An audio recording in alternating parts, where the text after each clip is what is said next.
میرے محبوب کریم علیہ السلام نے فرمایا اللہ پہ بھروسہ رکھ کے سویرے نکل جانا رزق کی تلاش میں۔ کس پہ بھروسہ رکھنا ہے؟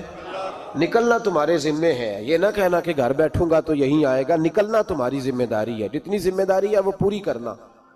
اللہ پہ بھروسہ کر کے نکل جانا تمہاری ذمہ داری ہے، رب کا ذمہ ہے تمہیں رزق دینا، وہ ضرور تمہیں رزق پہنچائے گا۔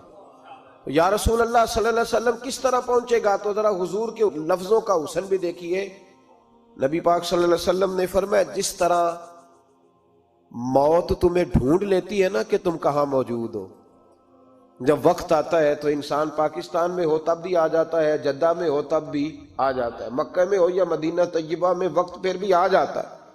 فرمایا جس طرح موت تم جہاں بھی ہو تم تک پہنچ جاتی ہے نا، اس طرح تمہارا رزق بھی تم جہاں موجود ہوتے ہو اللہ وہاں پہنچا دیتا ہے، پہنچا دیتا ہے۔ تو یا رسول اللہ صلی اللہ علیہ وسلم کس انداز میں؟ تو فرمایا نکل جانا تمہاری ذمہ داری ہے۔ فرمایا سویرے پرندے بھی نکل جاتے ہیں اور شام کو جب لوٹتے ہیں تو اللہ انہیں پیٹ بھر کے روزی عطا فرماتا ہے، حالانکہ ان کو نہیں پتا ہوتا ہمارا کارخانہ کہاں ہے، ہم نے کہاں جا کے مزدوری کرنی ہے، ان کو نہیں پتا ہوتا کہ ہمارا دفتر کہاں ہے، ہم نے کس آفس میں بیٹھنا ہے، ان کو نہیں پتا ہوتا کہ ہم نے کہاں جا کے مال خریدنا ہے اور کہاں سے ہم نے پھر اس کو دوبارہ بیچنا ہے، انہیں خبر نہیں ہوتی۔ اللہ پہ بھروسہ کر کے نکل جاتے ہیں۔ نکلنا تو تیرے ذمہ ہے کہ نہیں؟ فرمایا وہ تو ڈیوٹی کر، شام کو اللہ جو رب پرندوں کو روزی دیتا ہے وہ تجھے بھی عطا فرمائے گا۔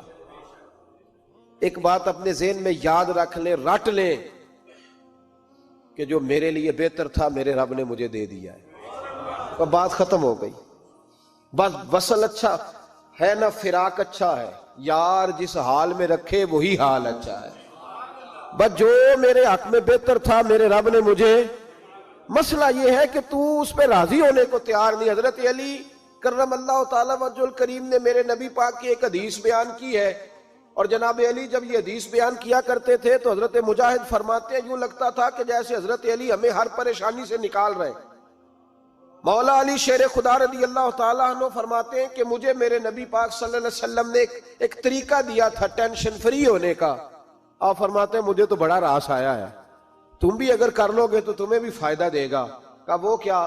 تو حضرت علی کہنے لگے محبوب علیہ السلام نے فرمایا تھا لوگو تم اللہ کے دیے ہوئے تھوڑے رزق پہ راضی ہو جاؤ، وہ تمہاری تھوڑی عبادت سے تم سے راضی ہو جایا کرے گا۔ بس تم 2 نفل بھی پڑھو گے تو اللہ راضی ہو جائے گا، تم 1 رکوع بھی سویرے اٹھ کے پڑھو گے تو وہ راضی ہو جائے گا، وہ تمہارے 313 درود شریف سے راضی ہو جائے گا، تم اس کے دیے ہوئے تھوڑے رزق سے راضی ہو جاؤ۔ ٹینشن اس لیے ہوتی ہے کہ ہم راضی نہیں جو اس نے ہمیں دیا ہے۔ وہ حل میں مزید کی جو دوڑ ہے نا، حل میں مزید کی، بے قدرہ کچھ قدر نہ جاتی، کیتی خوب تسلی ہو، دنیا دار پجاری زردے، کتیاں دے گل ٹلی ہو، بک بک روشن اکھیاں تکیو ویکھ حویلی کلی ہو، تے کوچ نصیر اساں جد کیتی پہ جانی تھر تھلی ہو۔ تو یاد رکھیں یہ جو ہے نا مصیبت کے مال آ کیوں نہیں رہا، وہ سامنے والا پلاٹ میرے گھر کے سامنے ہے گھر کے سامنے، پر رجسٹری میرے نام کیوں نہیں؟ یہ مصیبت سانس نہیں لینے دیتی۔ موٹر سائیکل کھڑی کرتا ہے نا جب آ کے دکان سے روٹی کھانے آتا ہے، دفتر سے گھر آتا ہے، کاروبار سے آتا ہے، تو جہاں موٹر سائیکل کھڑی کرتا ہے وہ ٹینشن بڑی ہے کہ کبھی میری ہو جائے نا یہ والی جگہ بھی، تو میں یہاں بھی بورڈ لگاؤں اپنے نام۔ اس نے مالی پریشانی پیدا کی۔ تو جس حال میں ہے، کیونکہ تو نے اپنا یہ حال خود نہیں بنایا، جس نے بنایا ہے وہ بڑا بہتر جانتا تھا کہ تو اسی حال میں اسے اچھا لگتا ہے۔ تو اسے اسی حال میں، ایک بزرگ تھے تو ان کی طبیعت بڑی علیل ہو گئی، بیمار ہو گئے، تو اللہ نے آزمائش دی تو کیڑے پڑ گئے وجود میں۔ ایک کیڑا یہاں سے کھا رہا تھا، اللہ والے بڑے راضی رہتے ہیں اس کی رضا پہ، تو کیڑا یہاں کھا رہا تھا تو نیچے گر گیا، تو بابا جی نے اٹھا کے پھر وہاں رکھ لیا۔ کہنے لگے جب اس نے تیری ڈیوٹی مجھے کھانے کی لگائی ہے تو میں اس بات پہ راضی ہوں، تو نیچے کیوں گرتا ہے؟ بس ٹھیک ہے کھا، جب اس نے تجھے ڈیوٹی جو تیری لگائی ہے۔ سالبہ بن عبد الرحمن ایک صحابی تھے، سالبہ غالباً، نبی پاک صلی اللہ علیہ وسلم کی خدمت میں آئے، کہنے لگے یا رسول اللہ صلی اللہ علیہ وسلم غربت بڑی ہے، میرے لیے دعا کریں اللہ زیادہ مال دے۔ تو محبوب صلی اللہ علیہ وسلم نے فرمایا تو جس حال میں اچھا ہے وہ تیرے لیے بہتر ہے، جس میں تو ہے وہی حال تیرے لیے، فرمایا تو جس حال میں ہے نا وہ حال تیرے لیے بہتر ہے، اسی میں رہ۔ کہ نہیں حضور دعا کریں، فرمایا سال بعد تو باز آ جا، حضور دعا کریں، فرمایا تو باز آ جا، 2-3 دفعہ کہا، ضد کی، محبوب نے فرمایا جا پھر اللہ تجھے زیادہ پیسے دے گا۔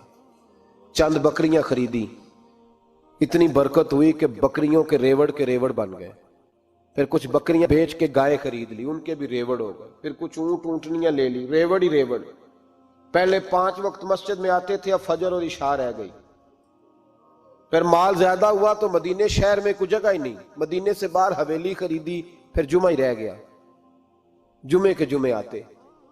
زکوٰۃ کا حکم آیا، میرے نبی کریم علیہ السلام نے حضرت ابو ہریرہ کو بھیجا، فرمایا جا اسے کہہ تیری زکوٰۃ بنتی ہے 2.5%۔ سالبہ کے پاس حضور نے پیغام بھیجا، پہلے تو کہا تیرے لیے بہتر نہیں مال، جب اصرار کیا تو بڑی برکت ہو گئی، بڑا آیا تو فرمایا زکوٰۃ دے، 2.5% زکوٰۃ ہے۔ اب جب سوچا کہ 5 اونٹوں پہ ایک بکری جائے گی اور بڑا سارا مجھے دینا پڑے گا، اب جب غور کیا تو یہ تو نہ کہا کہ میں نہیں دیتا۔ حضرت ابو ہریرہ سے کہنے لگے نبی کریم علیہ السلام کی خدمت میں عرض کرنا کہ میں خود آؤں گا۔ حضرت ابو ہریرہ نے آ کے عرض کی یا رسول اللہ صلی اللہ تعالی علیہ وسلم، حضور وہ کہتے تھے میں خود آؤں گا، تو کہتے ہیں محبوب نے ٹھنڈی سانس لی، فرمایا اسے کہا تھا کہ تیرے لیے مال بہتر نہیں، اب ہلاک ہو گیا، ہائے افسوس ہلاک ہو گیا۔ ان کو بھی تھوڑی دیر کے بعد احساس ہوا کہ یہ میں نے کیا کیا، نبی پاک کو ہی کہہ دیا نہیں ہے، حضور کو کہہ دیا بعد میں آؤں گا۔ اب دوڑے آئے، عرض کی حضور میں سارا کچھ لے کے آیا ہوں، قبول کر لیں۔ محبوب نے فرمایا گویا بلال حبشی کی خشک کھجور بھی قبول